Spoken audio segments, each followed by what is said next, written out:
민주당 정권의 부동산 정책은 총체적 실패 그 자체였습니다. 집 한 채 마련하려고 서민을 투기꾼으로 매도하고 현실을 고려하지 않은 무식한 임대차 3법 밀어붙이기로 국민을 유주택자와 무주택자로 갈라치게 했습니다.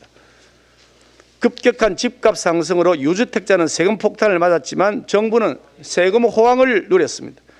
새 출발을 준비하는 청년들은 부잣집 자식이 아니면 서울 아파트 소유는커녕 전세 얻는 것조차 불가능하게 만들었습니다.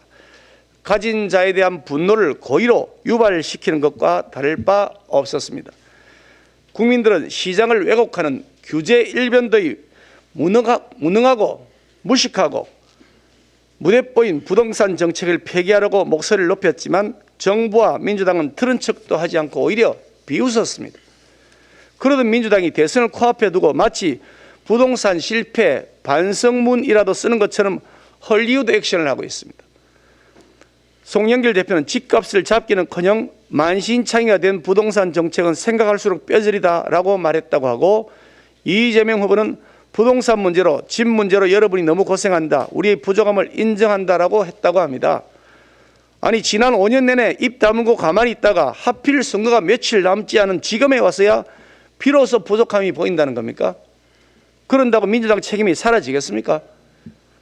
더구나 이재명 후보는 한술 더 떠서 기본소득형 국토보유세를 주장하기도 했습니다.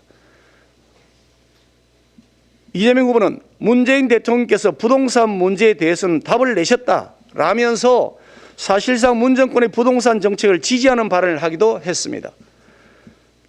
지금은 잠시 시장주의자인 채 하고 있지만 만에 하나 권력을 잡게 되면 반시장주의 본색이 드러날 것이 분명합니다. 탈원전 정책도 마찬가지입니다. 민주당 정권은 픽션에 불과한 재난 호러물 영화를 근거로 탈원전 정책을 고집하면서 세계 최고의 대한민국 원전 기술을 통째로 사장시켰습니다. 우수한 우리 인력들은 먹고 살기 위해 탈한국을 해야 했고, 대선 이후에는 탈원전으로 폭증한 고액의 전기요금 고지서가 집집마다 날아올 것이라고 합니다. 무식하고 무능하며 무대뽀인 이 산무정권 때문에 아무 죄도 없는 국민들만 피해를 보고 있습니다.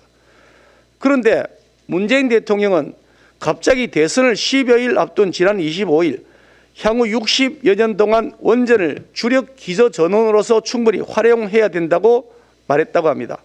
황당하기 짝이 없습니다. 월성원전 1호기 조기 폐쇄를 위해 경제성을 조작해서 수천억 원 국민 혈세를 공중분해시켰던 정권 아닙니까?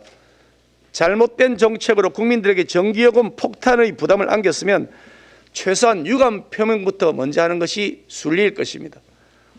선거 때까지 또 어떤 종류의 황당한 상황을 맞이해야 될지 모르겠지만 민주당 정권과 이재명 후보가 자기 부정을 하면서 오락가락 행보를 하는 이유는 오로지 선거 그리고 표에만 있는 것일 뿐이지 진정성이라고는 도무지 찾아볼 수가 없습니다. 지금은 표를 위해서 마음에도 없는 소리를 하고 있지만 선거 끝나면 부동산 반성한다고 했더니 진짜 반성하는 줄 알더라, 탈원전 폐기한다고 했더니 진짜 폐기하는 줄 알더라며 말을 바꿀지도 모르겠습니다. 이재명 후보는 상황에 따라서 말 바꾸기, 거짓말을 밥 먹듯이 해왔기에 더더욱 신뢰할 수가 없습니다. 평생 그렇게 살아왔을 텐데 권력 잡았다고 해서 그 DNA 본질이 바뀔 리가 만무하기 때문입니다. 민주당이 무슨 깜짝 쇼를 준비하더라도 지난 5년 내내 민주당 정권의 무능, 무식, 무대뽀 그리고 독선과 위선에 지친 국민들은 도대체 그동안 뭘 했느냐는 냉소를 보낼 것이라는 점을 명심하시기 바랍니다.